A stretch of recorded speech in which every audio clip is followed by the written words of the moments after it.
From our smallest towns to our largest cities, in every state in our country, who are gathering today at thousands of rallies. Mike Johnson, the Republican Speaker of the House, called these rallies Hate America events. Boy, does he have it wrong. Millions of Americans are coming out today not because they hate America. We're here because we love America.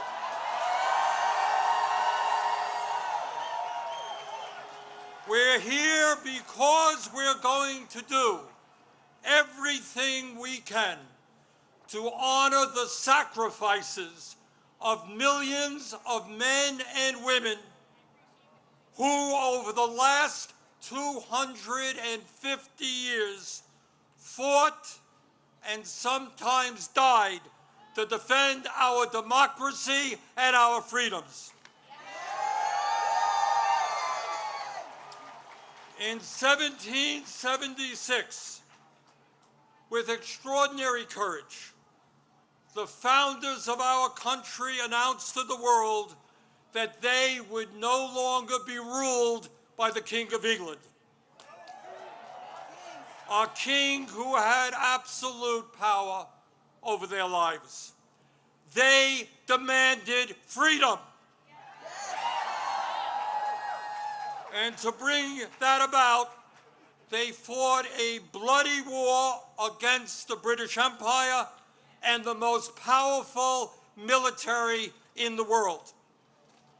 Tens of thousands of Americans died in that 8-year war, but our forefathers fought on and they won.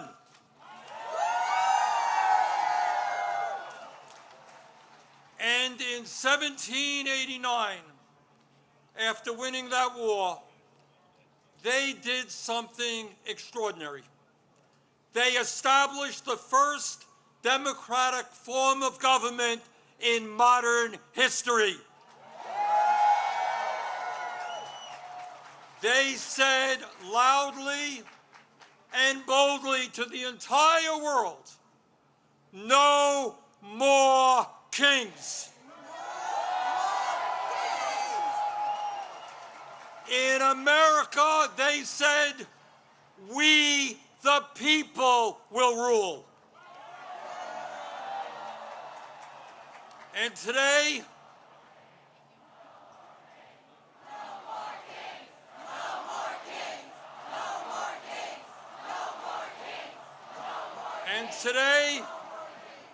today in the year 2025, in this dangerous moment in American history, our message is exactly the same. No, President Trump, we don't want you or any other king to rule us. Thank you very much, but we will maintain our democratic form of society. We will not move toward authoritarianism in America. We, the people, will rule.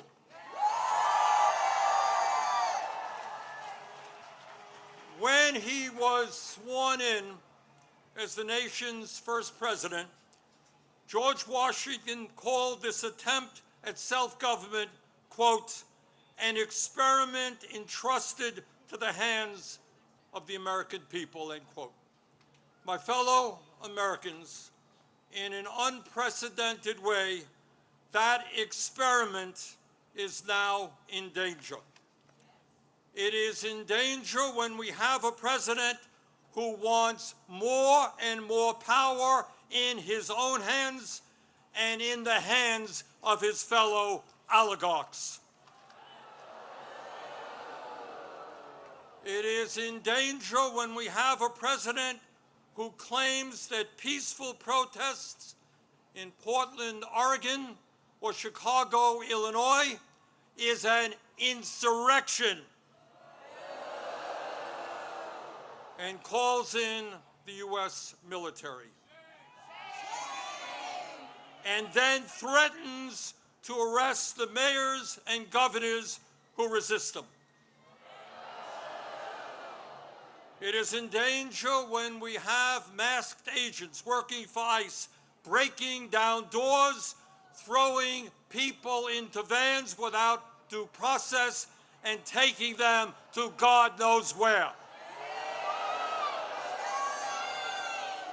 It is in danger when we have a president who sues and intimidates the media, who wants no criticism of him and his policies, and who undermines the First Amendment of our Constitution, the very foundation of American democracy.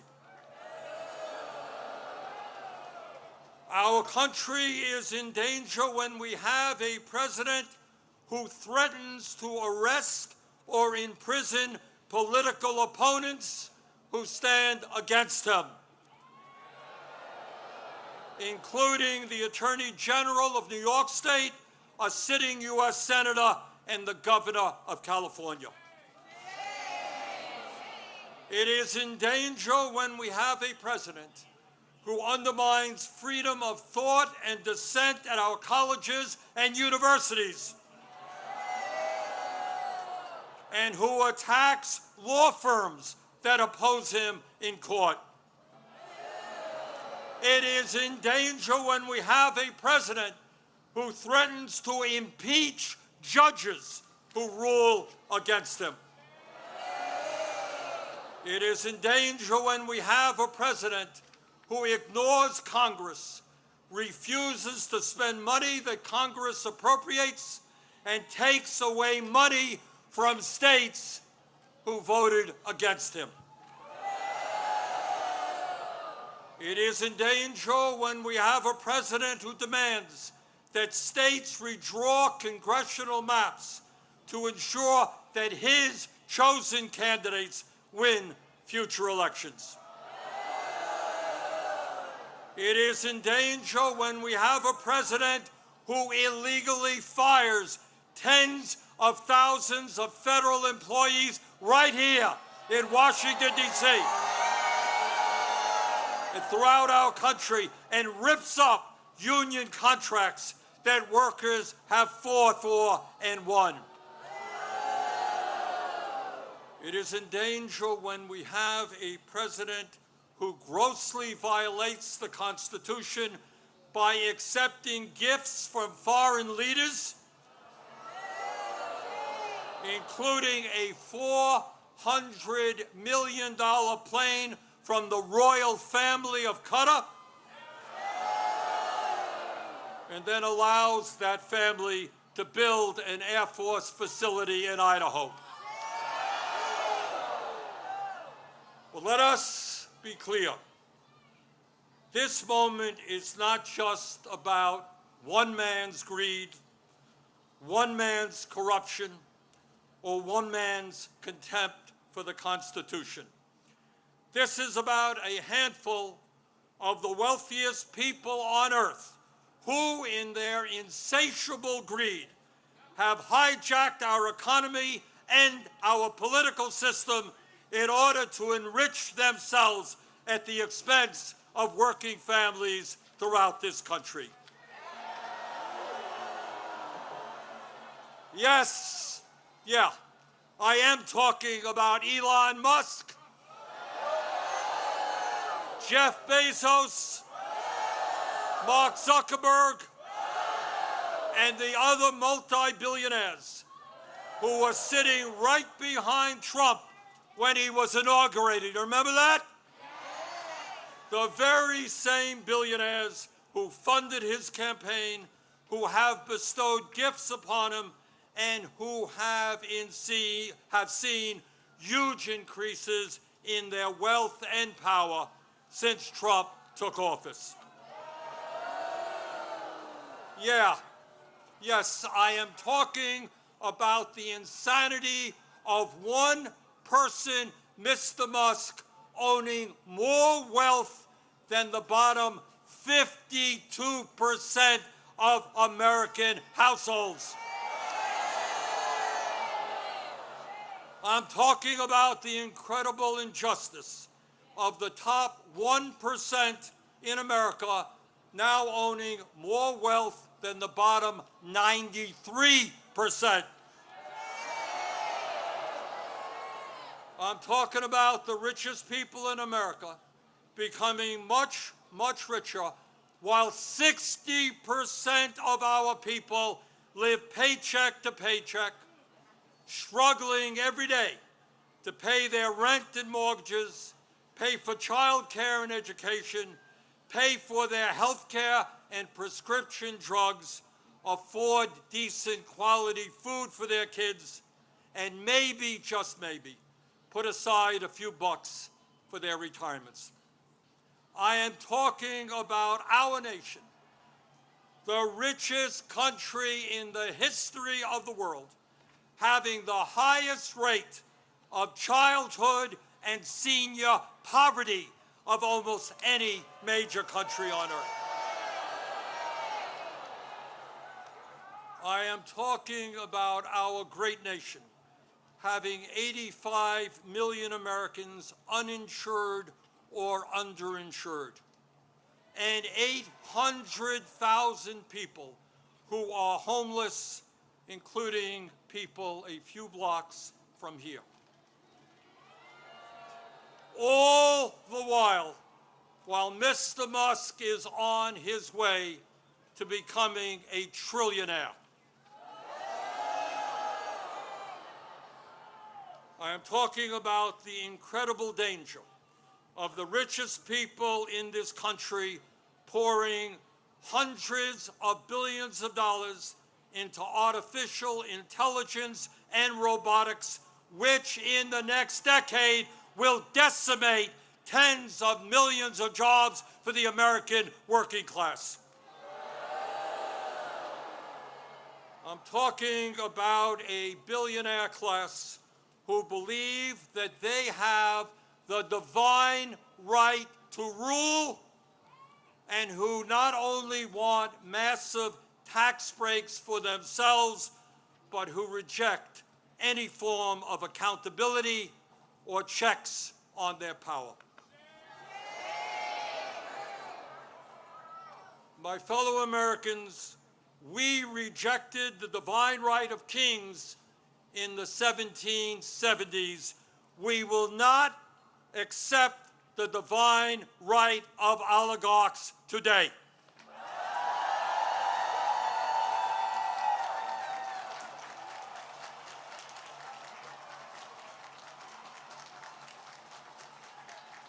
And now let's take a brief look at where we are today. Where we are today on the 18th day of a government shutdown, which is depriving millions of federal employees of the paychecks they desperately need and deserve.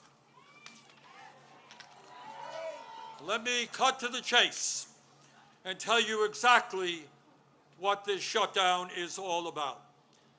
As a result of Trump's big, beautiful, disgraceful bill, which made massive cuts to Medicaid and the Affordable Care Act, 15 million low-income and working-class Americans are going to lose the health care they desperately need to stay alive. And my friends, studies suggest that when you throw those 15 million people off of the health care they presently have, 50,000 of them will die unnecessarily every single year. 50,000 Americans will die unnecessarily every single year. But that's not all. As a result of that same terrible piece of legislation, over 20 million Americans are going to see on average a doubling of their health insurance premiums through the Affordable Care Act. In my state of Vermont, just the other day, people received notices from insurance companies that their health care premiums in some cases would triple or quadruple. And that is going on all over the country. At a time when we already pay, by far, the highest prices in the world for health care, millions of Americans are going to see outrageous increases in their health care premiums, which they cannot afford. And why is that happening? Why are the Republicans making a broken health care system, a dysfunctional health care system, even worse? Why are they bringing our health care system to the verge of collapse? We all know the answer. We all know the answer. It was to give $1 trillion in tax breaks to Mr. Musk, Mr. Bezos, Mr. Zuckerberg, Mr. Ellison, and the rest of the 1%. $1 trillion in cuts to Medicaid, and the ACA, $1 trillion in tax breaks for the 1%. That, my fellow Americans, is what this shutdown is all about. And let me be as clear as I can be. No, I will not vote for a budget that throws 15 million Americans off their health care.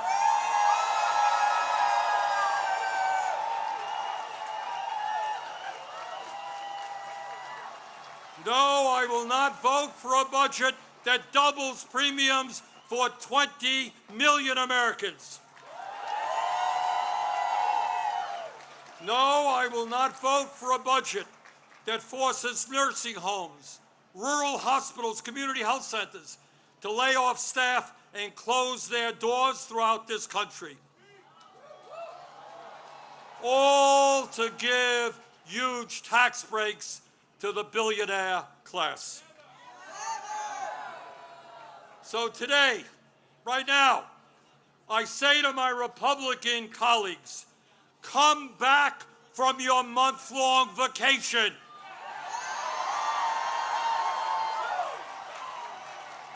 Start negotiating and do not allow the American healthcare system to be destroyed. End this shutdown.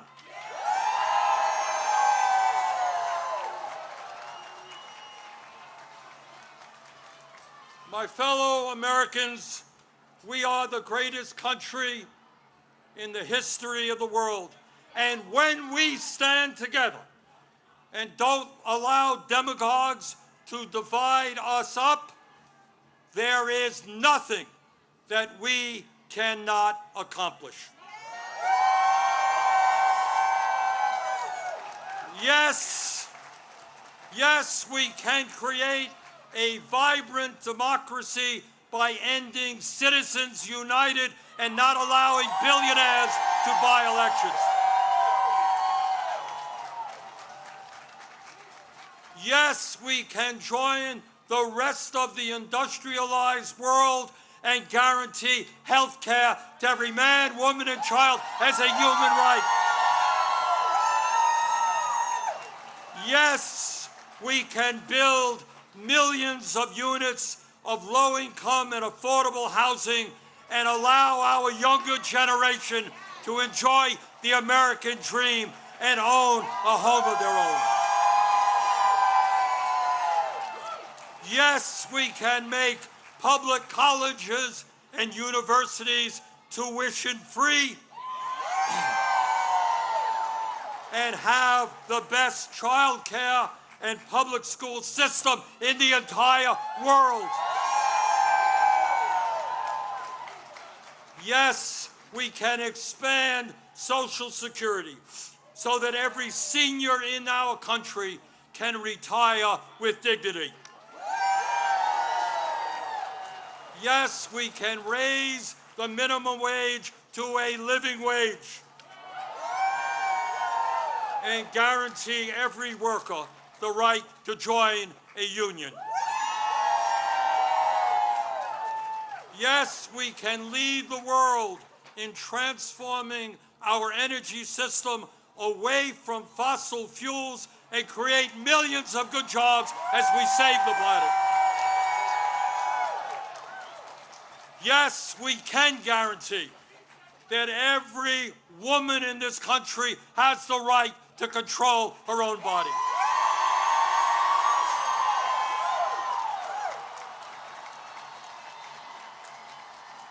Yes, we can have a foreign policy that guarantees that never again will American taxpayer dollars be used to starve children in Gaza or any place else.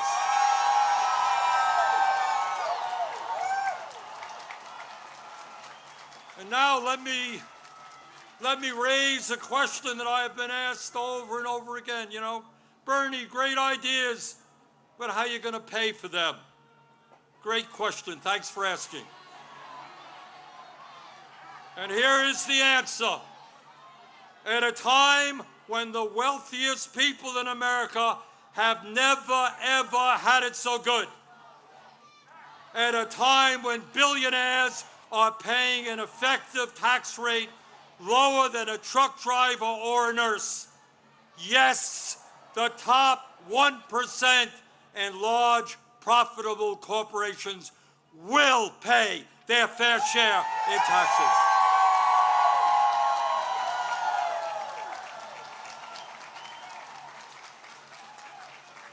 My fellow Americans, the establishment, including the corporate media and many of my colleagues in Congress, want you to believe that you are powerless.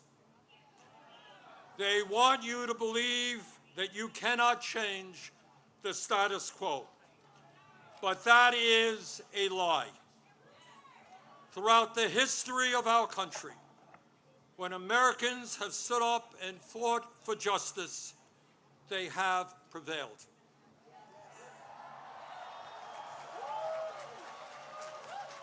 When the founders stood up to King George, they were told it was impossible, but they won. When abolitionists fought to end slavery, they were told it was impossible, but they won. When workers organized to form unions and stood up to their bosses, they were told it was impossible, but they won. When women demanded the right to vote, they were told it was impossible, but they won. When black Americans fought to end segregation, they were told it was impossible, but they won. When the LGBT community stood up for their rights, they were told it was impossible, but they won. Brothers and sisters, they did it then, we can and will do it now. And how do I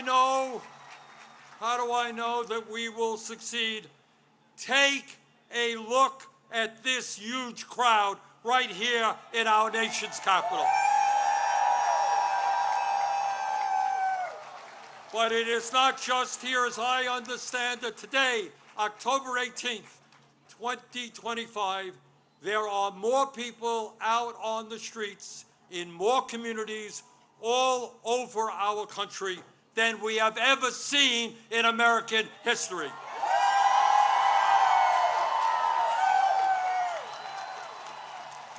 Brothers and sisters, this is not the end. This is just the beginning.